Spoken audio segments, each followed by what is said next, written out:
Alors messieurs, il est l'heure d'ouvrir le petit focus justement de notre page Ligue 1. Parlons du PSG-OM en quelques mots. Tiens. Tiens. Faut quand même qu'on en parle, bien sûr. Victoire 4-0 du Paris Saint-Germain, but d'Achraf Hakimi. Randal Colomwani qui a ouvert son compteur de but avec le PSG en Ligue 1.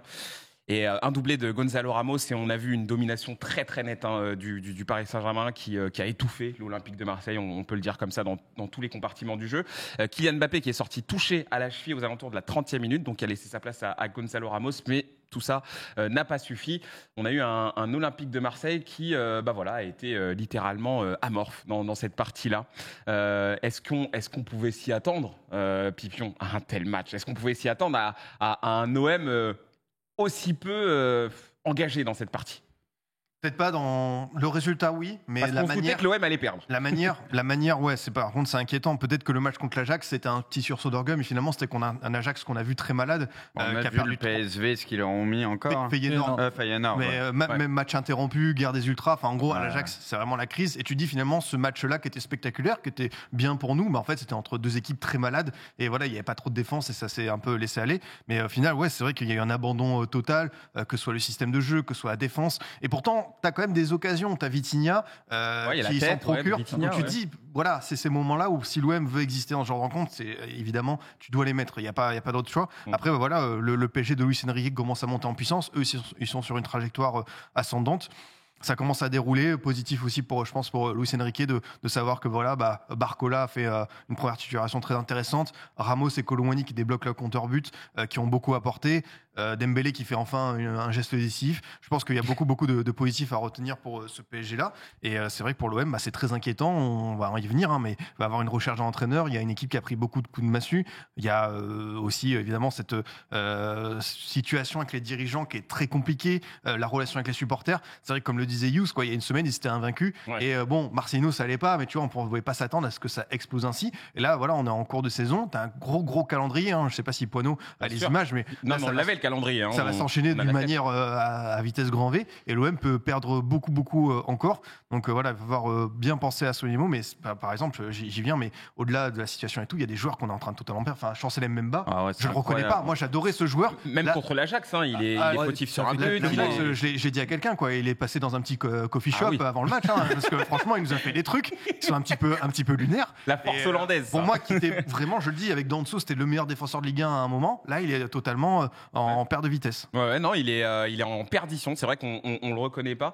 Même hier ça a été très bizarre. Et c'est vrai que pour paraphraser notre ami Christophe de CM Football, l'OM avait pris je crois 7 buts sous Marcelinho, et là en 2 matchs ils en ont pris 7. Donc c'est peut-être ça vaut ce que ça vaut, petite statistique un peu tapine, mais c'est vrai que ça en dit long quand même sur la période olympienne. Bruce, pour toi, est-ce qu'on doit être sévère avec l'OM après ce match-là? Parce que c'est vrai que quelque part, tu joues un adversaire qui va beaucoup mieux que toi, qui a beaucoup plus de moyens. On le sait, il n'y a pas de surprise là-dessus. Est-ce qu'on doit être sévère contre l'OM après le match qu'ils ont proposé hier, pour toi? Il y a un monde d'écart entre les deux équipes, on le sait. Il y a quelques circonstances atténuantes, il y a eu moins de repos, etc. pour Marseille. Il n'y a rien qui va en ce moment, on le voit, même au-delà du terrain.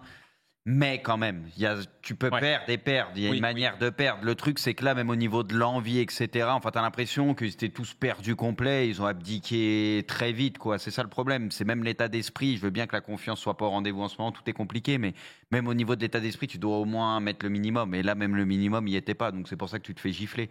Après, on peut comprendre que le PSG, c'est largement au-dessus, mais on a vu des équipes venir au parc, etc., de Ligue 1, qui pourtant sont moins équipées que l'OM, et faire des matchs, tu vois, de bonhomme, comme on dit, et poser des soucis à cette équipe, un minimum, tu vois. Là, honnêtement, il n'y a pas eu grand-chose. Alors après, oui, Vitinha, il y a l'occasion, pour moi, il peut la mettre la tête. Il y a l'autre où il peut faire une passe aussi, il peut décaler Aubameyang. Voilà, c'est des moments un peu clés aussi où tu peux peut-être te remettre en confiance dans le match, même si on se doute bien que ça n'aurait pas suffi. Moi, personnellement, je m'attendais à une tôle. Voilà, alors 4-0, j'en sais rien, mais vu les circonstances et la dynamique des deux équipes, ça se sentait que ça allait être trop compliqué pour Marseille. Et on l'a vite compris, quoi. Ouais, non, c'est vrai que pour le coup, a pas grand-chose à dire là-dessus. Alors, je me tourne vers toi, Youssef, donc supporter marseillais, je suis désolé. Faut bien qu'on ait un petit peu le son de cloche de votre côté. Qu'est-ce qu'on pense quand on voit un tel match et quand on voit même la différence dans la proposition entre ce que vous avez fait contre l'Ajax? Vous n'avez pas été si ridicule que ça contre l'Ajax. Et puis, c'était un tout autre visage. C'est pas Paris. C'est pas Paris, évidemment. Et là, contre le PSG, rien, pas grand-chose, aucune proposition, à part ces peut-être 2 petites occasions. Ouais. Est-ce que tu leur en veux, toi? C'est toujours très dur à analyser ces matchs contre Paris parce que concrètement, sur les dernières années, ils présument pas du reste de la saison. Concrètement, tu en as raté des matchs contre Paris depuis 12 ans. Tu n'as pas raté toutes tes saisons.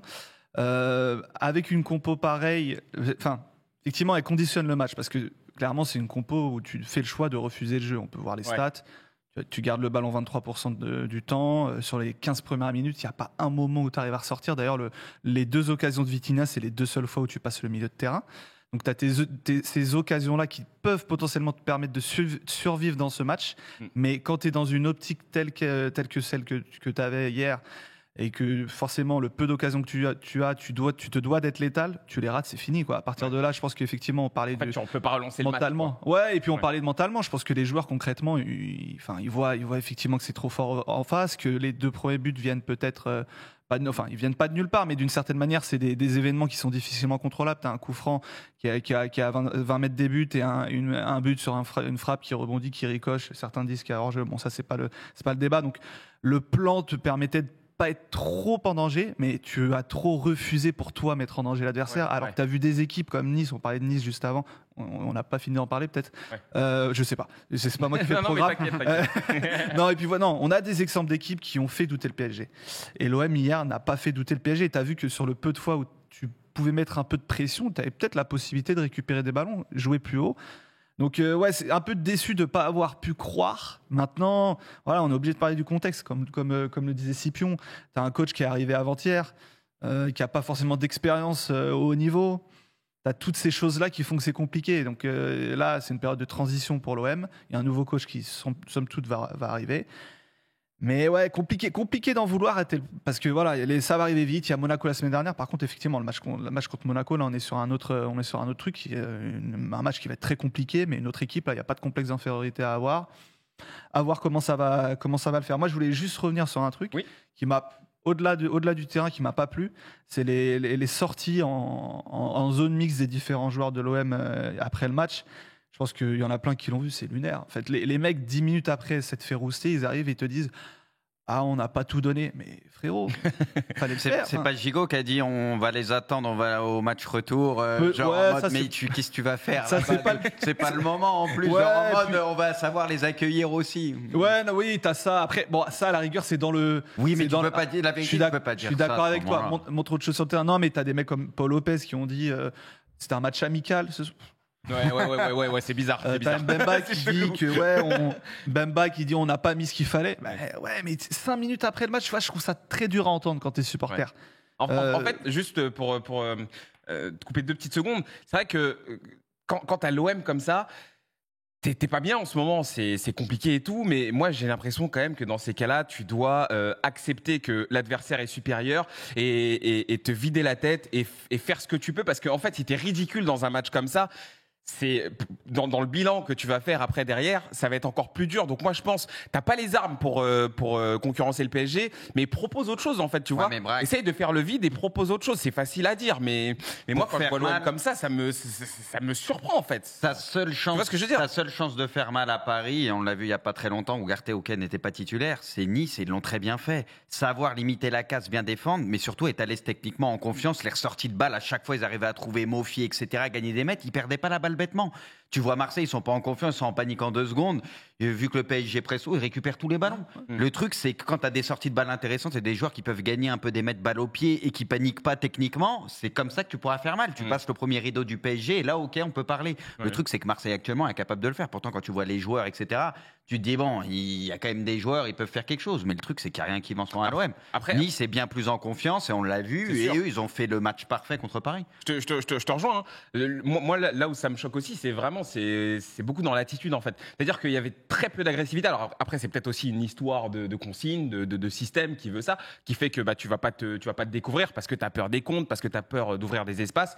C'est vrai que c'est très compliqué en face. Mais je veux dire, dans l'attitude, les mecs, ils y étaient pas en fait. Ils voulaient pas de ce match. Ils voulaient pas du duel. Et c'est ça, moi, qui me fait peur. C'est dans un match comme ça, qui est un match super important dans la saison, même si tu sais que t'es pas au niveau pour le jouer ce match-là, ben montre quelque chose d'autre. Je sais pas, montre un peu d'agressivité. Essaye de rentrer dans les mecs. Et il y avait pas ça. Et ça, moi, ça m'a dérangé. Et ce qui fait d'autant plus mal, et je le vois dans le chat, ils ont raison, c'est qu'il y a moins d'un an, tu es arrivé au parc et tu n'avais pas peur et tu as fait douter le PSG. Même si tu perds, mais t'avais une équipe beaucoup moins équilibrée quand il y avait Messi, etc. Bon, Neymar, il a pas été. Oui, c'était pas le même PSG. C'est une équipe qui courait beaucoup moins. Du coup, pour le coup, t'étais plus tranquille par moment. Tu vois, il y avait moins d'efforts. Là, tu peux plus faire ça. Là, il y avait un pressing. C'est vrai que le pressing. Là, il y a plus de joueurs qui courent. On est d'accord. Mais moi, au-delà du résultat, c'est surtout dans les intentions. Tu vois, quand l'OM arrive, l'OM n'essaie même pas de faire douter. C'est surtout ça. Mais effectivement, oui, c'est un PSG différent. Là, comme tu dis, on parle de Nice, mais il n'y avait pas Ugarte ce soir, il était là. Là, tu as un PSG, on va en parler, qui est beaucoup plus équilibré, beaucoup plus chiant à jouer si tu veux bien le contrer. Mais voilà, au moins l'année dernière, il y avait une saison où on n'avait plus peur. Et c'est pas pour rien que c'est la saison où tu bats le PSG pour la première fois depuis très longtemps. Et là, effectivement, tu te remets dans la peau d'une équipe qui a eu peur. Et c'est ça qui est quand même très difficile à avaler. Effectivement, on a l'impression d'avoir fait quelques pas en arrière. Mais bon, et qui se ressent énormément. En tout cas, même du point de vue parisien, ça m'étonne pas. Tu le sens que les mecs, voilà, ils te craignent. Et vu du stade, c'est dur. Pardon ? Vu du stade, c'était dur. Oui, en plus, t'étais un peu infiltré. Il y avait ma mère qui se faisait insulter toutes les 2 secondes à côté de moi. Donc, j'espère qu'elle n'était pas dans le stade. Je crois pas. Ouais, c'est vrai que c'est compliqué. Pipion, peut-être un petit mot sur le Paris Saint-Germain aussi. Bon, encore une fois, on l'a dit, on l'a redit, il y a pas nécessité de remuer le couteau. Il y avait quand même une supériorité, mais c'est vrai qu'on a vu des joueurs très investis et vraiment à fond dans leur match, hein. Et notamment Ugarte, encore une fois. Faut le redire quand c'est le cas, mais il te fait un match, le mec, c'est terrible. Vraiment, il était sur tous les ballons. Il a rien manqué quasiment hier. Ah non, il est vraiment impressionnant. Il me rappelle les débuts d'Idrissa Gueye quand il avait fait notamment ce match contre le Real Madrid. Le 3-0. Reste maintenant à lui de confirmer sur la durée. Ça va être toute la question. J'espère que voilà. Pour le moment, il n'a pas fait un. Ah non, pour l'instant, c'est bluffant. Alors que Gueye, c'était le yo-yo, des fois bien. Tu sais, tu sentais. Ouais. J'ai un peu peur avec justement les déplacements avec l'Amérique du Sud, le fait comme contre Nice, il doit être reposé et tout, qu'il y ait vraiment un PSG avec et son Ugarte, ce qui est assez fou parce que c'est un mec qui est arrivé cet été. Et voilà, on a souvent chambré Jorge Mendes et Luis Campos sur le catalogue de joueurs, sur GST Foot et tout. Ouais. Là, c'est vrai que quand même dans leur catalogue, quand je vois Matheus Nunes à Manchester City et Ugarte, on peut s'excuser, on peut dire bon, on peut troller, mais là, catalogue quand même. Et voilà, exactement. Ouais. Et non, franchement, c'est bien. Non, il y a beaucoup de positifs à en retirer. Il y a Hakimi qui est totalement transformé. On retrouve enfin l'Hakimi qu'on attendait depuis 2 ans, qui était, on peut le dire, mauvais. Et là, c'est enfin un joueur qui, comme à l'Inter, prend ses responsabilités. Il rappelle, on l'avait vu avec le Maroc, mais là, c'est vrai qu'il y avait des tireurs de coups francs avant lui, qui est un excellent tireur. J'espère qu'Mbappé. C'est lui qui amène les 2 premiers buts. Hein. Ouais. Exactement. J'espère qu'Mbappé continuera à lui laisser. Ils sont grands copains dans la vie, donc pas sûr. Ils vont trouver un terrain d'entente. Mbappé, il tire plus les coups francs. Commence pas, Bruce. Ils vont trouver un terrain d'entente. Méfie-toi. Mais non, ce qui est positif, c'est parmi toutes les individualités à analyser, Gonzalo Ramos. Je pense que Gonzalo Ramos et Kolo Muani, tu vois leur célébration qu'ils avaient besoin de ce but parce qu'ils sont jugés sur ça. Mine de rien, sur ce début de saison, sur l'efficacité, ils peuvent être intéressants sur Kolo Muani, la verticalité qu'il apporte, la profondeur, etc. Le fait de voir sur le dernier but, la vitesse qu'il lui met, mon vieux. Qu'est-ce qui va vite pour sa taille, c'est incroyable. Ce que j'allais dire, c'est que le Kolo Muani qu'on a vu là sur la seconde période et cette vitesse, c'est le Kolo Muani Coupe du Monde. Et c'est le gros Kolo Muani. La finale contre l'Argentine. Et la question va peut-être finir par se poser. Moi, en tout cas, à mon sens, Ramos est indispensable. Par rapport à Dembélé, parce que c'est un profil que t'as pas à Paris, ce côté buteur, et on l'a vu là hier et tout. Il va être très important en Ligue des Champions et gros matchs où tu auras moins d'espace, peu d'occasions.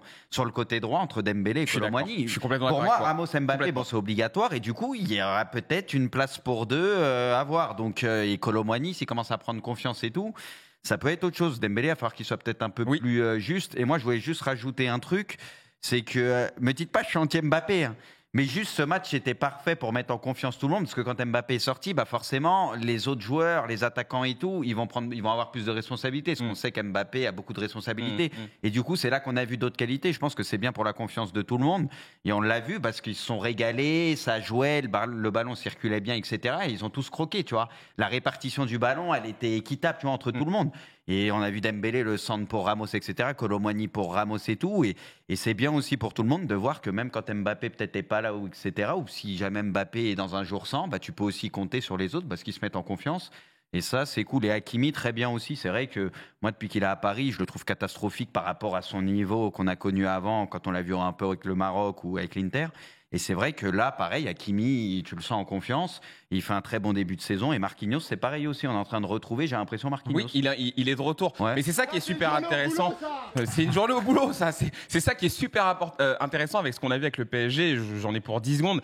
C'est qu'en fait, tu sens que le groupe est en train de se construire. Vraiment, il y a un truc, il y a un effet de groupe avec, évidemment, je ne vais pas revenir dessus, mais les images à la fin, la communion avec les supporters, les joueurs sur le terrain qui font corps, en fait. Si, les gars, Hakimi, il n'était pas ouf. Il était par rapport à... Je suis désolé, Braque. Non, vas-y. Par rapport au niveau d'Hakimi, c'est catastrophique ce qu'on voyait à Paris. Moi, je suis désolé, on peut me dire ce qu'on veut.